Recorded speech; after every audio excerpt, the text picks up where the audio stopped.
कहाँ तक पढ़े थे बेटा? अपैरेंट डेप्थ हो गया था, है ना। आभासी गहराई आप लोग पढ़ लिए थे। तो अब इसके बाद आप लोग क्रांतिक कोण पढ़ लो, कोण आंतरिक परावर्तन पढ़ लो, ये सारी चीजें। तो हेडिंग बनाना बेटा। हाँ,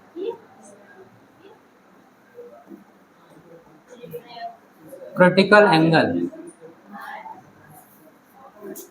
हेडिंग बनाना बेटा। हाँ हाँ,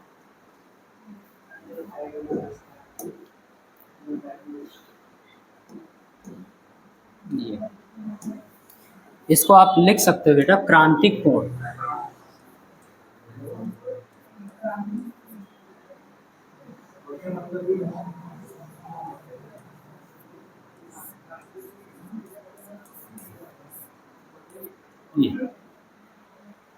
क्रांतिक कोण,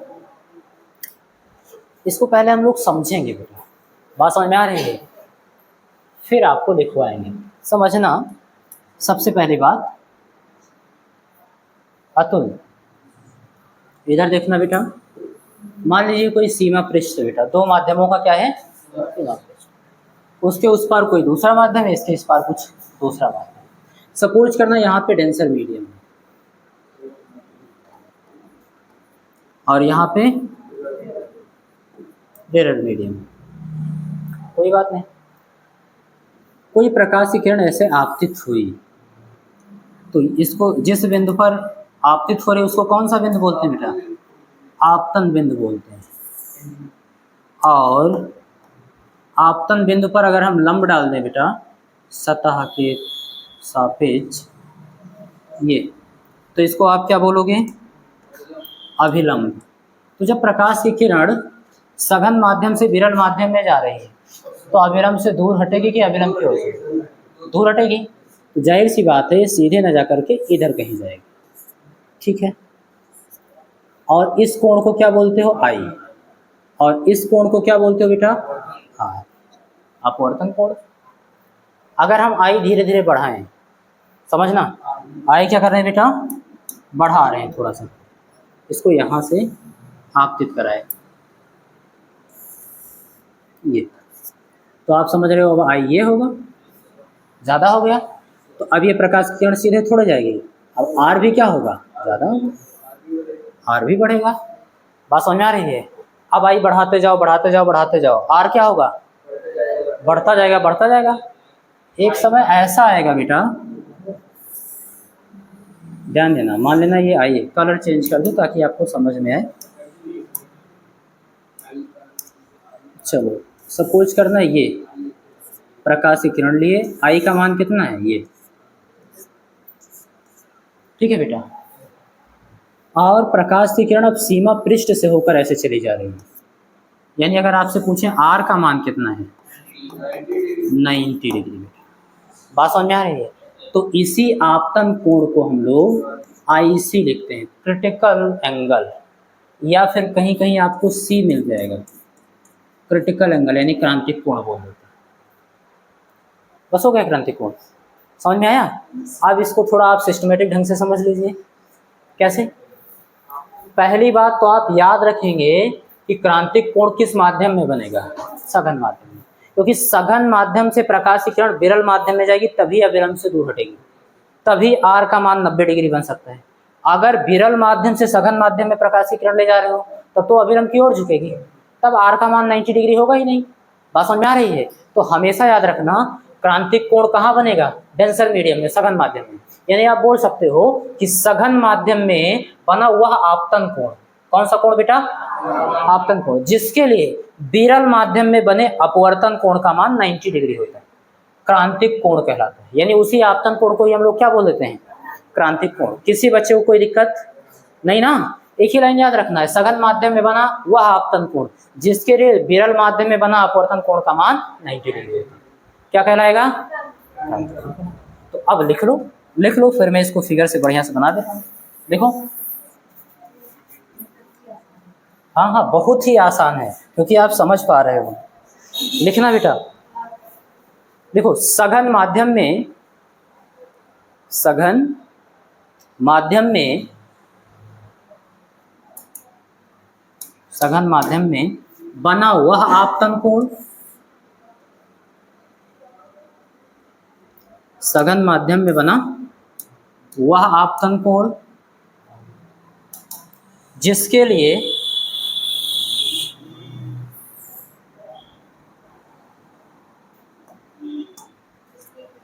विरल माध्यम में बने, जिसके लिए विरल माध्यम में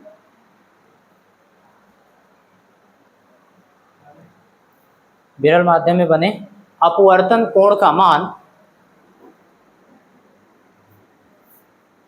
अपवर्तन कोण का मान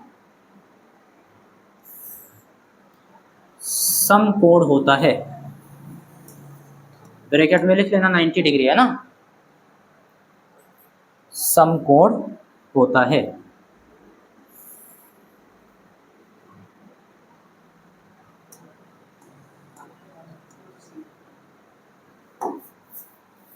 लिख लिए, क्रांतिक कोण कहलाता है।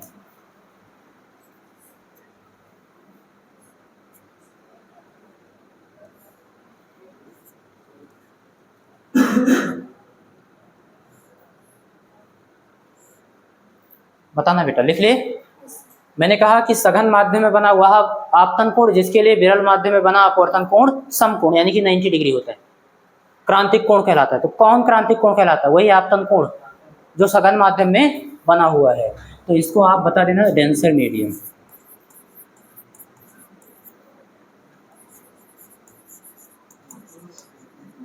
और ये कौन सा मीडियम होगा बेटा? रेयर।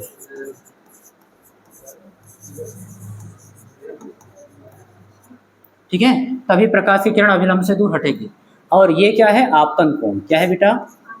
और ये क्या है? अपवर्तन कोण। आर अगर 90 डिग्री हुआ तो इसी आपतन कोण को हम लोग क्या बोलेंगे बेटा? क्रांतिक कोण यानी आईसी बोलेंगे। क्या बोलेंगे? और ये क्या है? तो ये आपतन बिंदु O है, ये इसको आप बना देना n डैश, ये नॉर्मल है। ठीक है ना? तो ध्यान देना, आप उतना लिख लिए, उसी में एक लाइन लिख लो ऐसे, इसे क्रांतिक कोण को लिख लेना, इसे आईसी या सी से, कहीं कहीं थीटा सी भी जैसे मन कहेगा, है ना, ऐसे लिख लो, इसे आईसी या सी से प्रदर्शित करते हैं।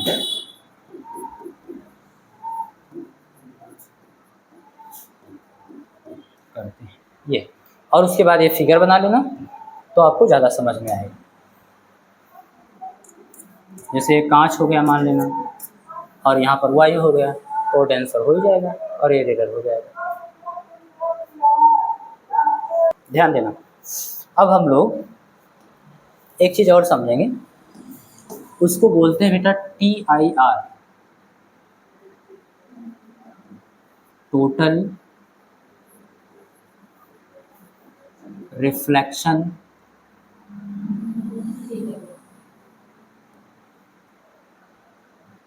Total internal reflection.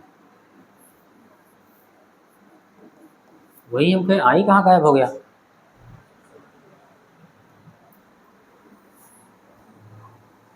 चलो ये हेडिंग बनाना बेटा।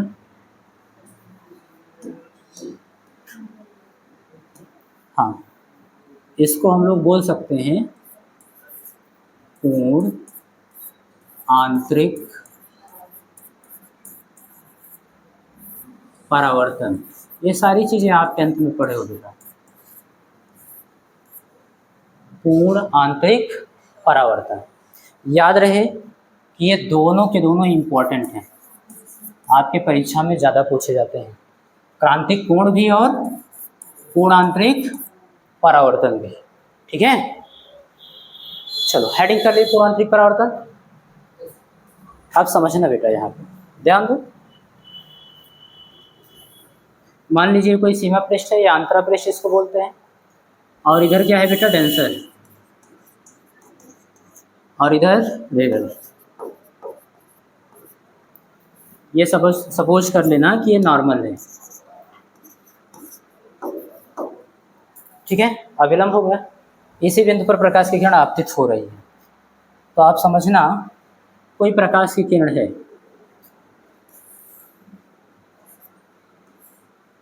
जो क्रांतिक कोण पर आपतित हुई है। किस पर बेटा? क्रांतिक कोण। मान लेना ये IC है। तो अगर क्रांतिक कोण पर आपतित हुई है तो अपवर्तन कोण कितना होगा बेटा? 90 डिग्री। यही तो होगा। अब क्रांतिक कोण से भी आगे कोण बढ़ा दो। आपने क्या किया, पहले I को बढ़ाते गए बढ़ाते गए बढ़ाते गए, तो R क्या हुआ? बढ़ता गया बढ़ता गया। एक समय आया R का मान कितना हो गया? 90 डिग्री। कितना हो गया बेटा? तब जो आपतन कोण सघन माध्यम में बन रहा था उसको हम लोगों ने क्रांतिक कोण कह दिया। अब मान लो आप क्रांतिक कोण से भी ज्यादा कोण पर प्रकाश की किरण को आपतित कराते हो तो क्या होगा, उस घटना को समझना। हाँ हाँ बोलो, दूसरा बोलो, क्या कह रहे हो? कौन? हाँ हाँ, 90 डिग्री से भी बढ़ जाएगा। कह सकते हो अगर थोड़ा सा भी बढ़ाए, क्रांतिक कोण से थोड़ा सा भी बढ़ाकर कोण पर आपतित कराए प्रकाश की किरण को, ऐसे। अब यहाँ पर I क्या है बेटा? इज ग्रेटर देन IC, क्रांतिक कोण से ज्यादा हो गया। तो जितनी भी प्रकाश की किरण है वो दूसरे माध्यम में जाएगी ही नहीं। बात समझ में आ रही है? वापस उसी माध्यम में लौट आएगी। तो अब अपवर्तन कहाँ हुआ? अब तो परावर्तन हो गया। बात समझ में आ रही है? और इसको टोटल इंटरनल रिफ्लेक्शन बोला जा रहा है, पूर्ण आंतरिक परावर्तन बोला जा रहा है। उसी माध्यम में वापस हुई है। दूसरी चीज, कोई भी प्रकाश की किरण इस पृष्ठ द्वारा अवशोषित नहीं की गई। सभी की सभी 100% किरण वापस उसी माध्यम में लौट गई। इसीलिए इसको पूर्ण आंतरिक परावर्तन कहा है। जैसे अगर हम लोग परावर्तन कराते थे तो वहां पर हम लोग बोलते थे कि अधिकांश प्रकाश की किरणें टकराकर वापस आ जाती, यानी कुछ किरणें क्या होती थी, कुछ किरणों को परावर्तक पृष्ठ अवशोषित कर लेता था। लेकिन पूर्ण आंतरिक परावर्तन की घटना में ऐसा बिल्कुल भी नहीं होता। पूर्ण आंतरिक परावर्तन में सभी प्रकाश की किरणें वापस उसी माध्यम में लौट जाती। इसीलिए बोला जाता है इसमें ऊर्जा हानि नहीं होता, प्रकाश ऊर्जा हानि नहीं। उतनी ही इंटेंसिटी इसकी भी होगी, आपतित प्रकाश की किरण की, और उतनी ही इंटेंसिटी इसकी भी होगी। बोलो, बात समझ में आ गई आपको? तो इस घटना को बेटा हम लोग बोल देते हैं पूर्ण आंतरिक परावर्तन, total internal reflection, means TIR। कोई डाउट नहीं? अच्छा, इसकी शर्त भी है, ये हमेशा नहीं होता। अगर विरल माध्यम से सघन माध्यम में ले जाओगे तो नहीं होगा, क्योंकि तो अभिलंब की ओर झुक जाएगा ना, अभिलंब से दूर थोड़े हटेगा। तो याद रखना है, पहला शर्त यही है कि प्रकाश की किरण किधर से किधर की ओर जानी चाहिए? सघन से विरल की ओर जानी चाहिए। और दूसरा कंडीशन ये भी है, किस कोण पर आपतित होनी चाहिए? क्रांतिक कोण से बड़े कोण पर, क्रांतिक कोण के। याद ये भी रखना है, क्रांतिक कोण सबका बराबर नहीं होता है ना। दो माध्यम होगा, क्रांतिक कोण भी क्या है? माध्यम पर निर्भर करता है। जैसे वायु कांच हो गया, वायु पानी हो गया, बात समझ में आ रही है? इस टाइप से वायु हीरा हो गया, कोई भी चीज है, तो सबके लिए क्रांतिक कोण का मान अलग अलग होता है। भिन्न भिन्न माध्यम युगल के लिए, यानी जो दो माध्यमों का जोड़ा है उनके लिए क्रांतिक कोण का मान भिन्न भिन्न होता है। ठीक है, ये चीज। जैसे अगर हम वायु और पानी की बात करें तो 48.75 डिग्री ये होता है बेटा IC, क्रांतिक कोण का मान। किसके लिए? ये जल और वायु की बात हो रही है। क्लियर? जैसे मान लो यहाँ पर क्या है बेटा? जल है, क्या है? और यहाँ पर क्या है? वायु। तो ध्यान देना, यह अभिलंब हो गया। प्रकाश की किरण अगर आपतित हुई और अपवर्तित प्रकाश की किरण इस तरीके से होकर जा रही है कि अपवर्तन कोण का मान 90 डिग्री है, तो जल के लिए जो क्रांतिक कोण का मान होगा वो यही होगा। आप अगर हीरे की बात करें, हीरे और वायु के लिए, तो आप बताओगे 24.41 डिग्री। किसके लिए बेटा? हीरे और वायु के लिए। ऐसे सबके अलग अलग माध्यमों के लिए माध्यम युगल बोलेंगे। बस युगल का मतलब जोड़ा, दो माध्यमों का जोड़ा होगा, तो उनके लिए अलग अलग होगा। ठीक है, वो हमको क्वेश्चन सॉल्व करेंगे हम लोग, तो हम लोग को मिलेगा। अभी के लिए इतना बताओ बेटा, पूर्ण आंतरिक परावर्तन समझ में आया कि नहीं? समझना इतना ही है सिर्फ, कोई प्रकाश सघन माध्यम से विरल माध्यम की ओर जाती है, बात समझ आ रही है, और क्रांतिक कोण से अधिक आपतन कोण पर आपतित होती है, तो सभी प्रकाश की किरण परावर्तित होकर उसी सघन माध्यम में वापस लौट आती है। और इस घटना को हम लोग प्रकाश का पूर्ण आंतरिक परावर्तन कहते हैं। और इसके दैनिक जीवन में बहुत सारे उपयोग हैं। बात समझ में आ रही है? देखो कहीं खिड़की में कांच चटक जाता है, बहुत तेजी से चमकता है, जहां पे पूर्ण आंतरिक परावर्तन होगा वहां इंटेंसिटी यानी वहां बहुत ज्यादा चमकेगा, बहुत ज्यादा चमकेगा। क्लियर? जैसे परख नली होता है, उससे प्रकाश की किरण डालो तो पूर्ण आंतरिक परावर्तन होता है। प्रकाश की किरण एक माध्यम से दूसरे माध्यम में जा ही नहीं पाती, ठीक है, तो चमकती है। हीरा देखो खूब चमकता है पूर्ण आंतरिक परावर्तन के कारण, क्योंकि उसका क्रांतिक कोण बहुत कम होता है। कितना? 24.41 डिग्री। क्रांतिक कोण का बहुत मान क्या होता है? बहुत ज्यादा चमकता है। ऐसे ही चलो इसको लिखो बेटा पहले, फिर मैं समझाता हूं इसके आगे की कहानी। लिखो, यदि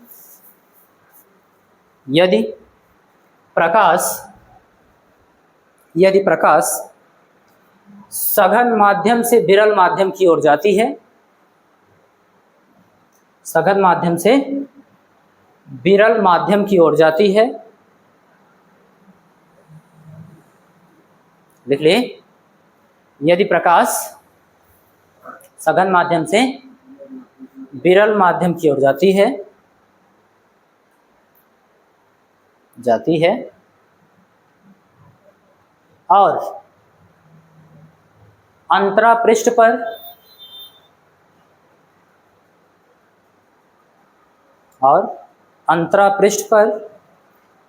क्रांतिक कोण से अधिक कोण पर, क्रांतिक कोण से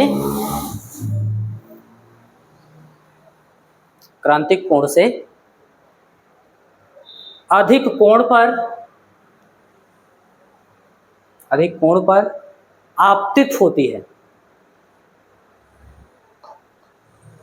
क्रांतिक कोण से अधिक कोण पर आपतित होती है, लिख लिए। तो सभी प्रकाश की किरणें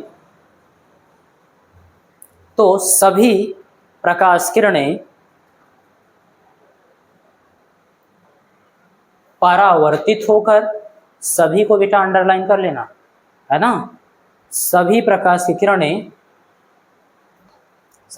किरणें परावर्तित होकर सघन माध्यम में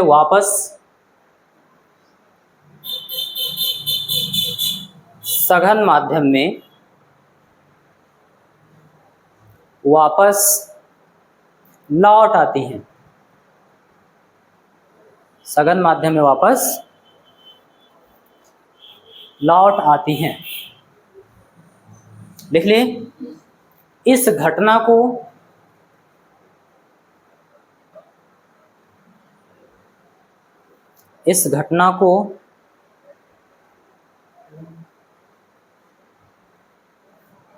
प्रकाश का पूर्ण आंतरिक परावर्तन कहते हैं, प्रकाश का पूर्ण आंतरिक परावर्तन कहते हैं, ठीक है बेटा। तो क्रांतिक कोण आपको समझ में ही आ गया था, सघन माध्यम में बना वह आपतन कोण जिसके लिए विरल माध्यम में बना अपवर्तन कोण का मान समकोण होता है, ठीक है। उसी आपतन कोण को हम लोग क्या बोलते थे? क्रांतिक कोण। और अगर हम कोई प्रकाश की किरण क्रांतिक कोण से अधिक कोण पर आपतित कराएं, ठीक है ना, तो सभी की सभी प्रकाश की किरण उसी माध्यम में वापस लौट जाती है। इस घटना को क्या बोलेंगे? पूर्ण आंतरिक परावर्तन, टोटल इंटरनल रिफ्लेक्शन, ठीक है। इसका फिगर फटाफट बना दो बढ़िया से।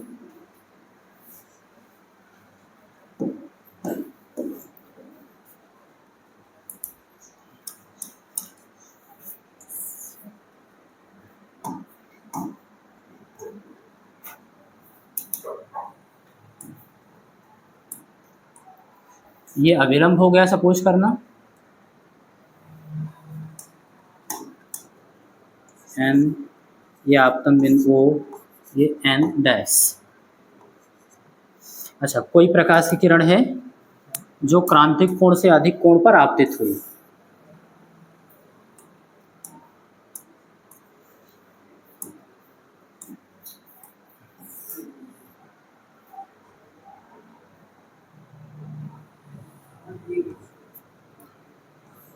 यही तो होगा आपतन कोण बेटा। तो अगर आपतन कोण का मान क्या है बेटा, इज ग्रेटर देन आईसी यानी क्रांतिक कोण, क्रांतिक कोण से अधिक है, तो सभी की सभी प्रकाश की किरणें क्या होंगी, टकरा के वापस उसी माध्यम में, और वो माध्यम कैसा होना चाहिए, डेंसर मीडियम, सघन माध्यम। और ये कौन सा माध्यम होगा बेटा,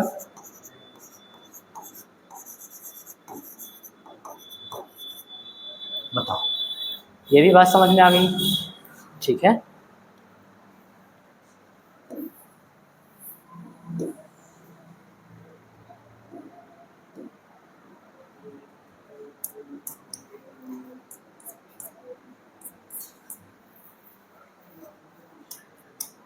अब आप यहाँ पर एक बहुत इंपॉर्टेंट चीज है, इसको भी लिख लेना,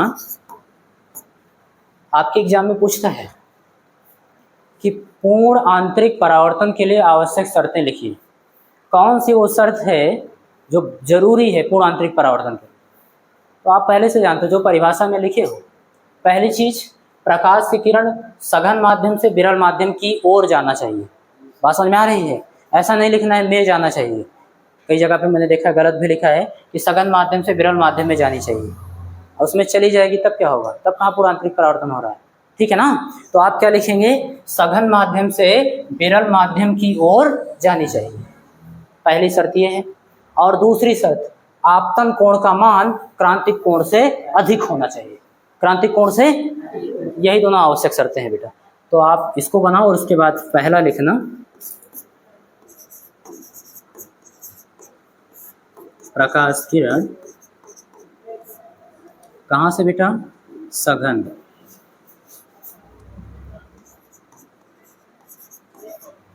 माध्यम से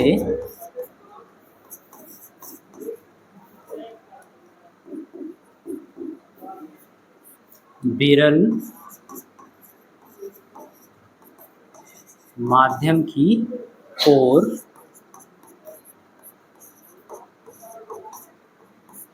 जानी चाहिए।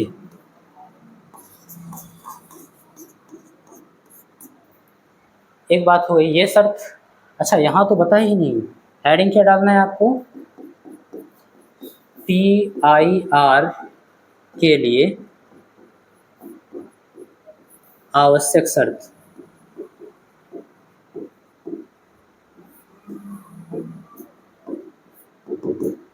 ये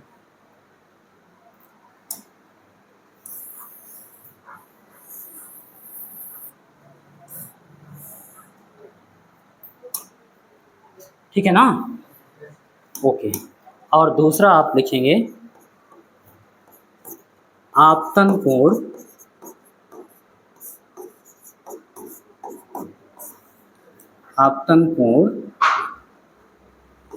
I का मान क्रांतिक कोण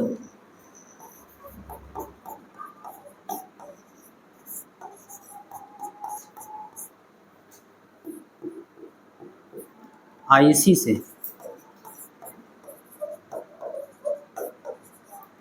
अधिक होना चाहिए।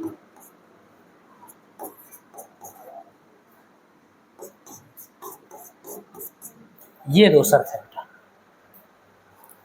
इसको लिख लो आप लोग।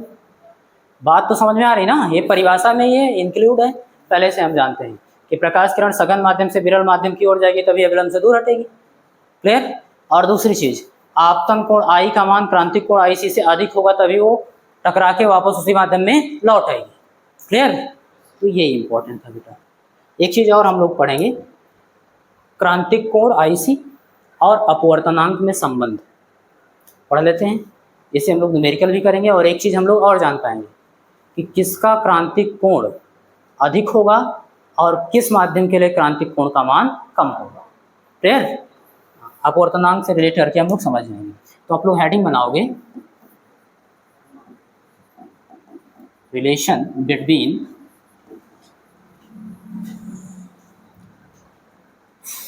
अपवर्तनांक रिफ्रैक्टिव इंडेक्स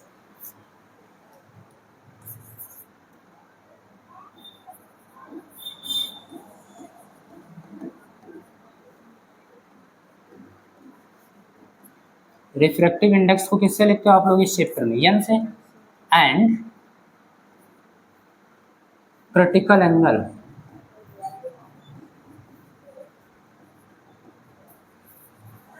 उसको किससे लिखते हो? आई सी। इन्हीं दोनों में हम लोग संबंध देखेंगे बेटा।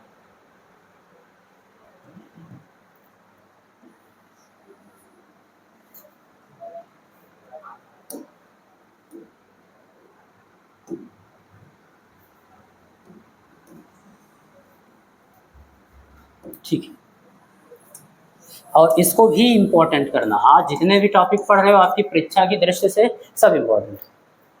क्लियर?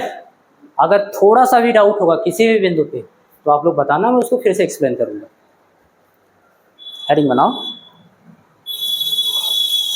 क्लियर है? एकदम याद हो? समझना स्टार्ट करें। चलो अतुल अब लिखना बंद करो, बाद में लिखना बेटा, पहले समझ लो। सपोज करना बेटा आपके पास दो मीडियम हैं,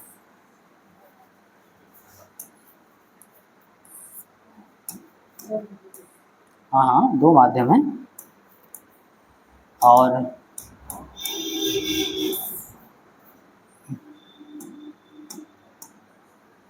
ये क्या है? अभिलंब है। क्या है बेटा? फिगर बड़ा कर दें। चलो जाहिर सी बात है ये क्या होगा? आपतन बिंदु। क्या होगा? यहाँ पर आप मान लीजिए डेंसर मीडियम,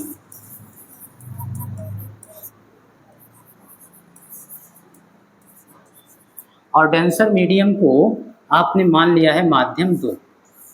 क्या मान लिया बेटा? 2 से प्रदर्शित कर दिया, कोई दिक्कत नहीं है। और इसको मान लेना रेयर मीडियम,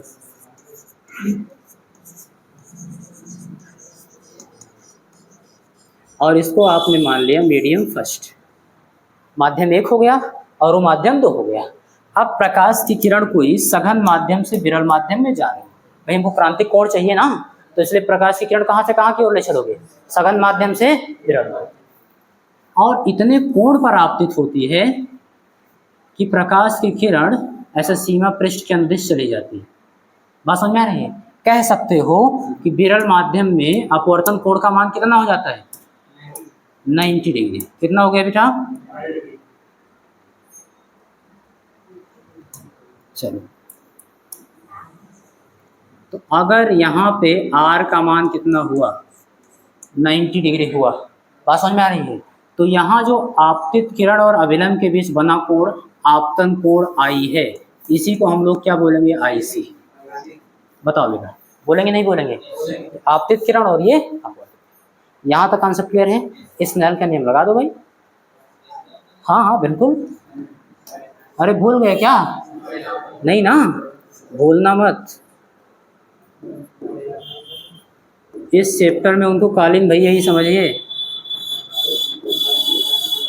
अभी आया नहीं है तीसरा मिर्जापुर 3, लास्ट में आता है। भूल तो नहीं गए हमें? ऐसे याद रखना, स्नेल को भी पूरा बाहुबली है इस चैप्टर में। कहीं भी होता है इन्हीं को पकड़ के लगाते हो। बिना इनके काम चलता है? जहाँ अपवर्तन हुआ इनको लगाओ, नहीं तो फिर बैठे रहो। तो इसलिए इनको नहीं भूलना। तो स्नेल के नियम से बेटा दूसरे माध्यम के सापेक्ष पहले माध्यम का अपवर्तनांक, बात समझ में आ रही है? 2n1 क्या लिखेंगे? हाँ बेटा, तो 2n1। हाँ क्या? हाँ हाँ बिल्कुल भैया आप सही हो। तो होता क्या बेटा? साइन आपतन कोण बटे साइन अपवर्तन। तो साइन आपतन कोण कितना है? I, और अपवर्तन कोण साइन R। बात समझ में आ रही है? अच्छा यदि R is equal to 90 degree, then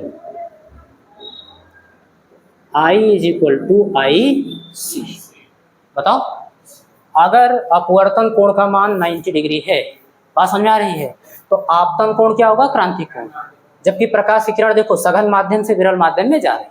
इसका उल्टा भी आप लिख सकते हो, यदि ऐसा लिख दो, क्या? If I is equal to IC। अगर मान लो आपतन कोण क्या है, क्रांतिक कोण है, जाहिर सी बात है डेंसर मीडियम में होगा। तो आर कितना होगा, 90 डिग्री। तो ऐसे भी लिख सकते हो, ये ज़्यादा सटीक लैंग्वेज है, क्योंकि ये लैंग्वेज अभी जो हम लोग पहले लिखे थे वो अगर फिगर बना है तभी सही है, फिगर नहीं बना है तो गड़बड़ भी हो सकता है। आर कहाँ बना है, विरल माध्यम में कि सघन माध्यम में, बात समझ में आ रही है। अब अगर इतना क्रिटिकल सोचने वाला बच्चा है कि 90 डिग्री कब हो सकता है, जब अविलंब से दूर हटे, बात समझ में आ रही, तब उसके लिए आसान है। तो किस में होगा, विरल माध्यम में ही, ठीक है, चाहे जैसे लिखो, बस आपको समझना है। हाँ बेटा, तो अगर आपतन कोण क्रांतिक कोण है तो अपवर्तन कोण कितना होगा, 90 डिग्री। वैल्यू इसमें पुट करना और देखना क्या मिलता है।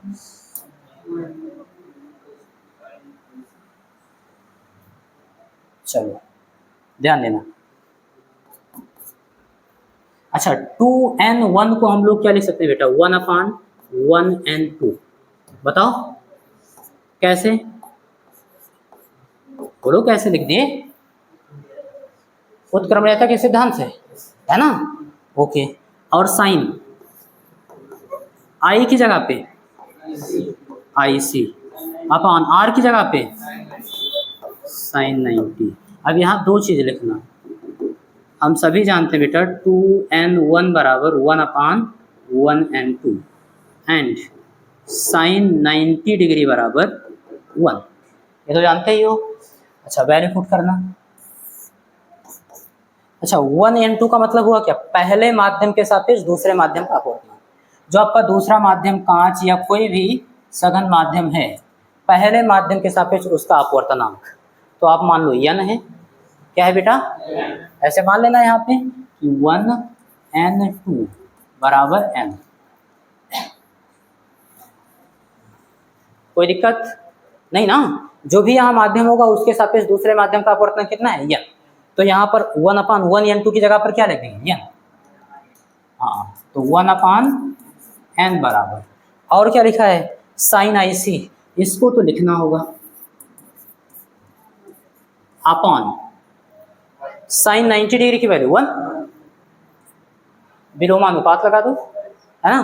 तो इसलिए n/1 होगा, जिसका मतलब हुआ n, 1 से भाग करने का कोई मतलब नहीं, और यहाँ पे 1/sin आई सी। ओके,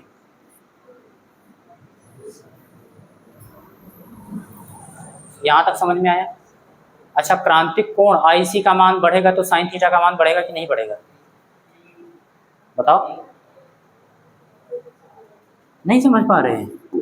साइन 0 डिग्री की वैल्यू कितना होती है बेटा, अच्छा ऐसे रैंडम ले रहा हूँ, साइन 30 डिग्री की वैल्यू 0 से ज़्यादा है ना, बढ़ रहा है।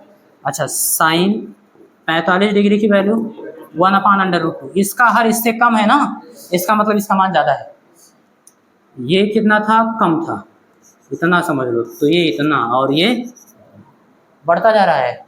अच्छा अगर कोई आपसे पूछे साइन 60 डिग्री की वैल्यू, तो √3/2, √3 का मान 1.732, जो कि क्या है, 1 से ज़्यादा है, और 2 से भाग करोगे उसमें तो इससे भी ज़्यादा आएगा। अगर हम ले लें साइन 90 डिग्री का मान, तो 1, जो कि इन सब से ज़्यादा है, बात समझ में आ रही। तो आप देख पा रहे हो, अच्छा क्रांतिक कोण का मान कहाँ से कहाँ तक होगा, कुल मिला के आपतन कोण यहाँ से यहीं तक तो होगा, 0 से ज़्यादा और 90 डिग्री से कम ही तो हो सकता है, आई का मान इतना ही तो हो सकता है, ठीक है। तो 0 से 90 तक तो हम लोग देख ले कि जैसे जैसे कोण का मान बढ़ाते जा रहे हैं, इस पूरे साइन का मान बढ़ता जा रहा है, बढ़ता जा रहा है, नहीं बढ़ता जा रहा, शोभित बढ़ता जा रहा है ना। हाँ तो यहाँ पर समझना कि क्रांतिक कोण आई सी का मान बढ़ेगा तो साइन आई सी का मान बढ़ जाएगा, और अगर साइन आई सी का मान बढ़ रहा है तो यन का मान घट रहा है, घटना चाहिए, बात समझ आ रही है। तो जो क्रांतिक कोण और अपवर्तनांक में रिलेशन है वो व्युत्क्रम का रिलेशन है। कैसा है बेटा, उल्टा है, यानी कि जिस माध्यम के लिए, हाँ जिस माध्यम के लिए अपवर्तनांक ज़्यादा, युगल माध्यम के लिए, उसके लिए क्रांतिक कोण क्या होगा, कम। क्लियर। हीरे के लिए अपवर्तनांक कितना बताए थे आपको, नहीं बेटा 2.4, ऐसे 2.42 इतना होता है अपवर्तनांक, सबसे ज़्यादा बताए थे। अपवर्तनांक सबसे कम किसका बताए थे, वायु का, वायु का या फिर निर्वात का 1, बात समझ में आ रही है। और ये किसके लिए था? हीरे के लिए इतना था, जो कि सबसे ज़्यादा होता है। क्लियर? ओके, तो इसके लिए अपवर्तनांक सबसे ज़्यादा है, तो इसका क्रांतिक कोण सबसे कम। बात समझ में आ रही है? तो उल्टा रिलेशन होता है बेटा, मैं आपको समझा दूं। यहाँ पे यहीं पे लिख दे रहा हूँ 2-3 पॉइंट करके, ऐसे स्पष्ट है।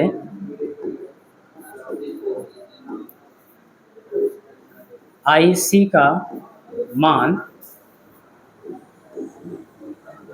बढ़ने पर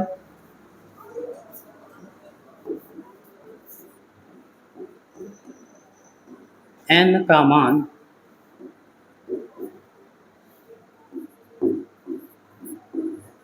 घटेगा।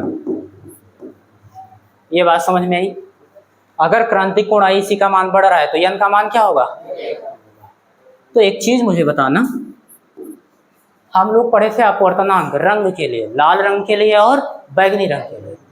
अच्छा, मैं शॉर्ट में लिख रहा हूँ NR, यानी रेड रंग, लाल रंग के लिए अपवर्तनांक किसी माध्यम में। तो आप सब जानते हो इसका अपवर्तनांक न्यूनतम होता था, क्योंकि इसका तरंगदैर्घ्य अधिकतम होता है। तरंगदैर्घ्य पर निर्भर करता था ना, ऐसे बताए थे N = c/λ। अभी के लिए इसी से समझ लो। तो उल्टा है, जिसका तरंगदैर्घ्य ज्यादा उसका अपवर्तनांक, तो लाल रंग का तरंगदैर्घ्य ज्यादा, अपवर्तनांक क्या होगा? क्लियर? तो ऐसे ही अब यहाँ भी देख लो, अगर अपवर्तनांक ज्यादा है, अपवर्तनांक कम है, तो क्रांतिक कोण क्या होगा? लाल रंग के लिए उसी माध्यम में क्रांतिक कोण क्या होगा? बात समझ में आ रही है? तो ऐसे लिखेंगे NR क्या है बेटा? न्यूनतम। क्या है? यानी सबसे कम, क्योंकि उसका तरंगदैर्घ्य अधिकतम था। तो इसलिए इसका क्या नाम है? क्रांतिक कोण ICR क्या होगा बेटा? अधिकतम। ऐसे शॉर्ट में लिख लो, क्या होगा? अधिकतम। कि टेबल बना दूं, सब साथ लिख दूं ताकि याद रहे? चलो ऐसे देख लो, क्या क्या आपको समझना है। तरंगदैर्घ्य,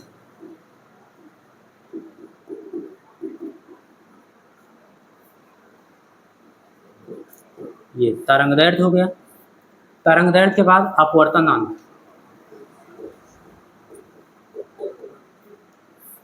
और उसके बाद बेटा क्रांतिक कोण।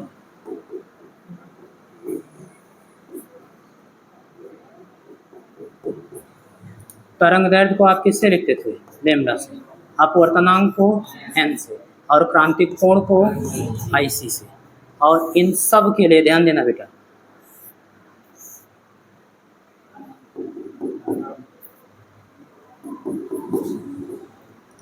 पहला मान लेना लाल,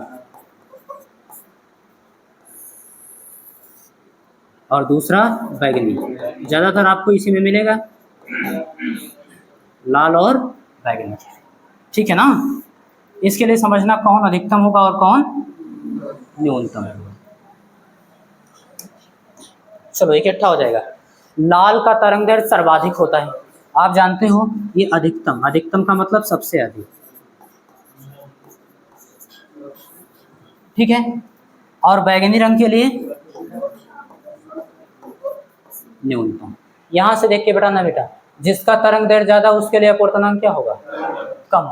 तो अपवर्तनांक लाल रंग के लिए क्या होगा? न्यूनतम। और इसका तरंगदैर्घ्य कम है, तो इसके लिए अपवर्तनांक क्या होगा बेटा?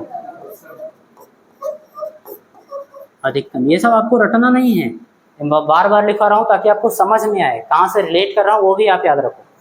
तो एग्जाम में बैठोगे तुरंत याद आ जाएगा, आप लगा दोगे। और अगर रट के रखोगे तो पक्का कंफ्यूज हो जाओगे, कौन सा अधिकतम था कौन सा न्यूनतम, जान ही नहीं पाओगे। इतने सारे लॉजिक हैं इसमें। अच्छा, क्रांतिक कोण की बात करें तो आपके सामने है, व्युत्क्रम में है। अगर अपवर्तनांक ज्यादा है तो क्रांतिक कोण क्या होगा? कम। तो अपवर्तनांक किसका अधिकतम है? बैगनी रंग का। तो इसका क्रांतिक कोण क्या होगा बेटा? न्यूनतम। अपवर्तनांक अधिकतम तो क्रांतिक कोण। अच्छा, यहाँ पर देखो अपवर्तनांक क्या है? न्यूनतम है, तो क्रांतिक कोण क्या होगा?